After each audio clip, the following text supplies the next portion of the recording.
Chapter 3. A prayer of Habakkuk the prophet upon Shigionoth.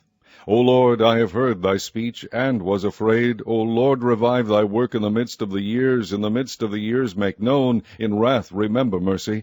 God came from Teman, and the Holy One from Mount Paran. Selah.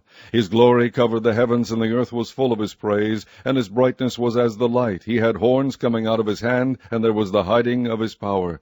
Before him went the pestilence, and burning coals went forth at his feet. He stood and measured the earth. He beheld and drove asunder the nations, and the everlasting mountains were scattered. The perpetual hills did bow. His ways are everlasting. I saw the tents of Cushan in affliction, and the curtains of the land of Midian did tremble. Was the Lord displeased against the rivers? Was thine anger against the rivers? Was thy wrath against the sea, that thou didst ride upon thine horses and thy chariots of salvation?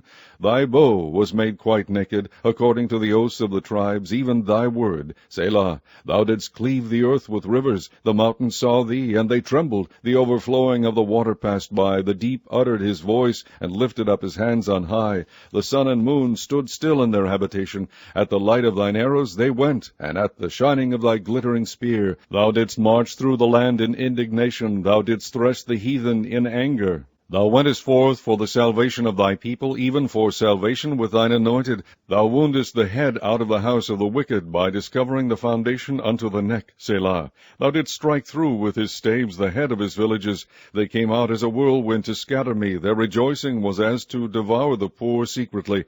Thou didst walk through the sea with thine horses, through the heap of great waters. When I heard, my belly trembled, my lips quivered at the voice. Rottenness entered into my bones, and I trembled in myself, that I might rest in the day of trouble. When he cometh up unto the people, he will invade them with his troops. Although the fig tree shall not blossom, neither shall fruit be in the vines, the labor of the olive shall fail, and the field shall yield no meat. The flock shall be cut off from the fold, and there shall be no herds in the stalls. Yet I will rejoice in the Lord. I will joy in the God of my salvation. The Lord God is my strength, and he will make my feet like hinds' feet, and he will make me to walk upon mine high places, to the chief singer on my stringed instruments.